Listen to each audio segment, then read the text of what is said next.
Okay, I was talking about to the fella a moment ago before I got cut off. Let's see, what was it? I think it was the 7 steps. Yeah, I don't judge men on their looks. They're Z-biz. That's kind of gay. Jovina, you can get an appointment with Jovina. And Jovina, you can't, there's no photo there, but anyway, you get an appointment with Jovina. She can tell you how to improve your looks. But to judge you, that's kind of insecure. That hot alpha female, as I was talking about, I think I got cut off in the last video, she got overrun with people, insecure motherfuckers asking her to judge their looks. And she said the looks were 2 out of 10. This woman in England said they're not that bothered by them. We got to separate what we mean by looks. Jovina was under the impression I was talking about a well-dressed man, a nice-looking man that's well-dressed. But if we take off the clothes, butt naked, some guys have physically better looks than others. And to the younger crowd, having the physically better looks, the face or body and all that kind of stuff, you would say that's okay. Very important. That aspect of looks is not as important as the personality and the confidence that the person has. Yeah. There's different aspects of looks. There's looks as in, oh, that person's just so gorgeous to look They at. could be wearing a gunny sack and still look beautiful. And still look good. And the person that's, more on the average spectrum of looks, there's, he's okay looking, that kind of a thing. Yeah. There's that kind of looks, and then there's the overall appearance of the whole package, as in how they present themselves and how they put themselves together. That part of that category of looks is the most important to women, because for women, and I've said this before, I know I've said it a million times before, the total package, that's what they want. That's grown women, though. Remember, so we're talking about grown women, not the kids who are just into some kids are into just the physical looks. They're a little more vain, but not all. A little more superficial. Yeah. They're not all like that. So you're going to find some that think the same way that the older set thinks, and some that don't. When I was bouncing, I did see younger ones come in with some, tough guys, all tatted up. And that's what they want. Then, these guys just got out of jail. You can tell they just got out of jail. They got all the prison tats on and, the shaved head and goatee, and they're not attractive. That's not a handsome-looking motherfucker. Okay, you have to consider the fact that women of all ages, no matter what age, they have a type.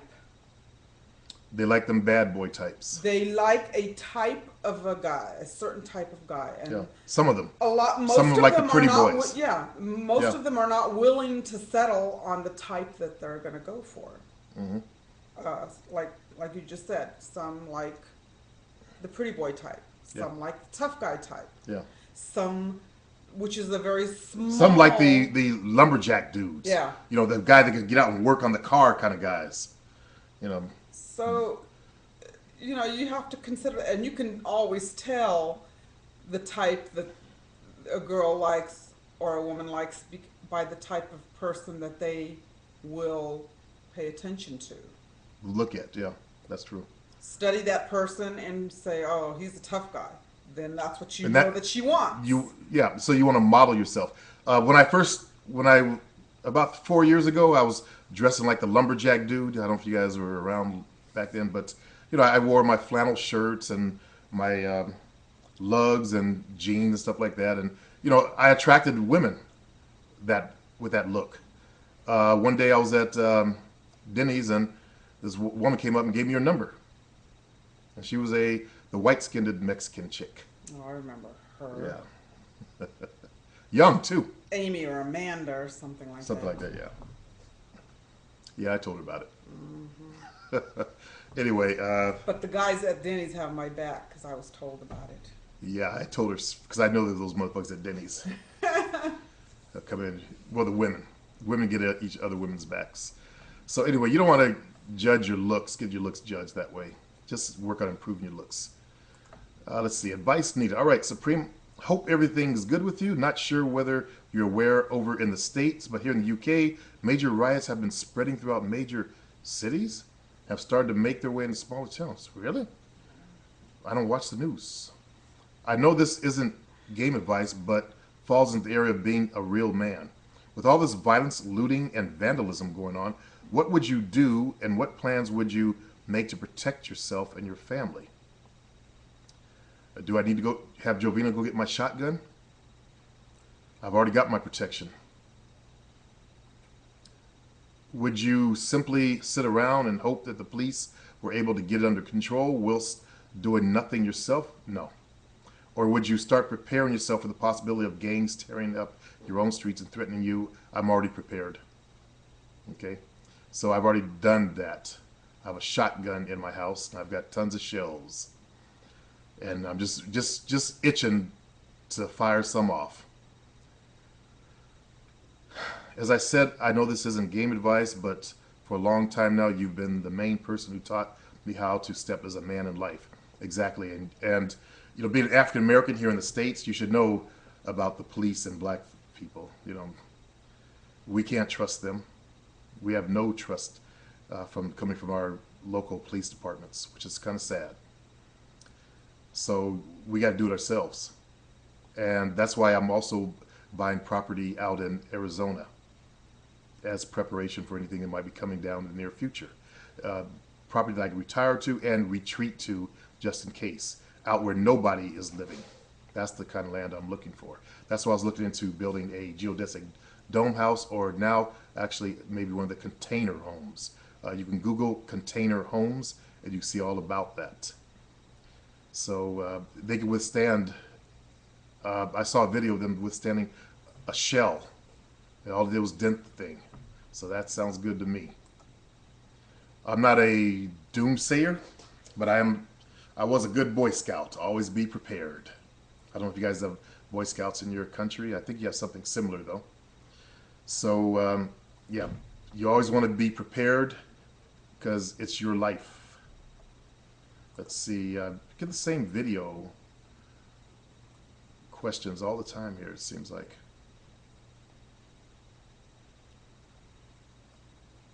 Yeah. Okay. Let's see. That's our mail for the day. Let me finish up the show with what I started with the first show that I started on talking about. Do looks matter? And that's the TFL people. I don't want to spend too much time on those guys because they're on that loser track. They're on that negativity thing. And the world is such a negative place that you have vampires that feed on this stuff. There's actually a book on it, and I urge you to read the book. It's called Emotional Vampires. I know because I was one myself. Okay?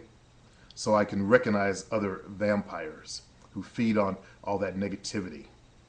I fed on women. Okay, different type of vampire.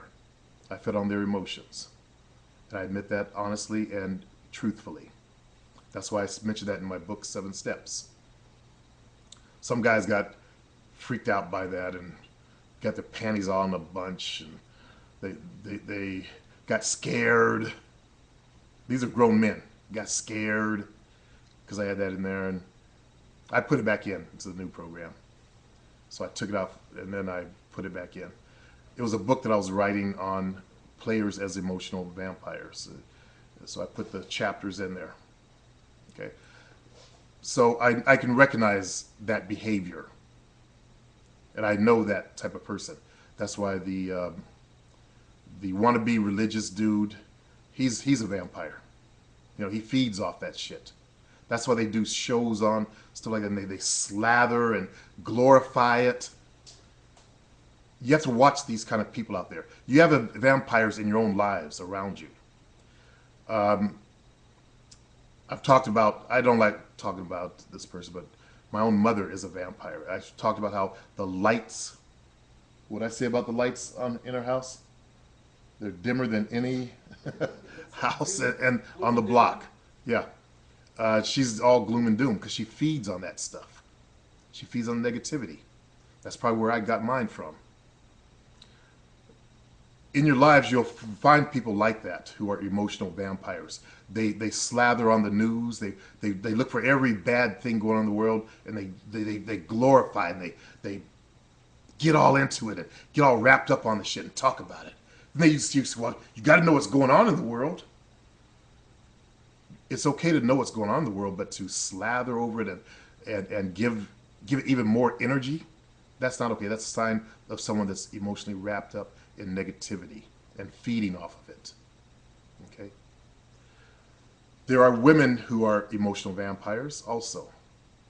They love to break men's hearts. They like to get you all hooked up and riled up about them and then let you down. And they feed off of that. They feed off each man that they turn down. It makes them feel big and strong, and it makes them feel like they're the most beautiful woman on the face of the earth. It feeds their egos. So I'm going to end the show with talking about emotional vampires.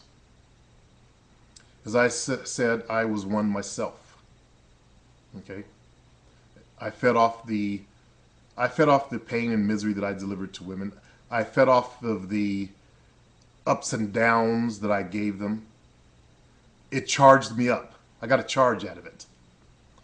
Because, like I told my one friend, I feel more alive. It made me feel more alive when they were crying and I had to work to get them back on my team and stuff like that. It was the only time I felt alive. You know, it was the challenge. You know, the seeing them cry. And there was some that I would make cry and then make them suck my dick while they're, slobbing and slobbing all over it. You know, snot coming out and shit. It was the power. So, been there, done that. I grew up. There are a lot of people who don't grow out of this. And I think my mom is in her 70s, getting ready to turn 80s. Bill is 50.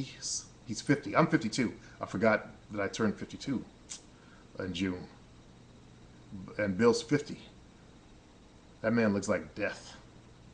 He looks like he's 1 foot in the grave. I know. Never mind. Fair skin doesn't fare well in the sunlight. So maybe that's his case, but I think it's more of the drugs and the alcohol. But whatever it is, I would also say that the negativity that he's feeding off of is aging him also. So you'll see that these vampires will come into your lives, and they're predators. As I said, I was a predator. I learned to spot women that I could take advantage of. I could feel them. As I was counseling one woman that's on the channel, you know, they can feel you.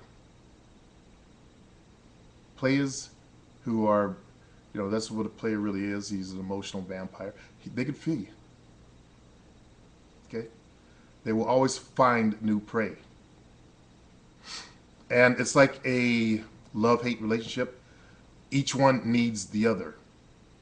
Victims need to be fed off of. Predators need victims to feed off of. And you'll find that to be the truth. So you got to define yourself. Are you a predator or are you the prey? I hate to put it like that.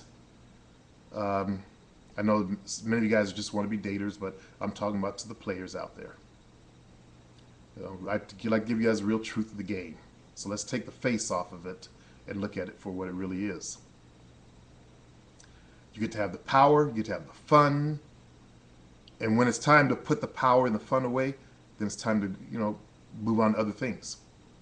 So you get in there, the game, you have your fun, you do what you do, what players do, and then it's time to settle down. Okay, and then you have your memories to sit back on and gloat over for the rest of your life. Many of you guys have not even stepped into the game, and you're like victims. So you define yourself either predator or prey, and that's the way the world works, fellas. I would not be preyed up on by other vampires, period.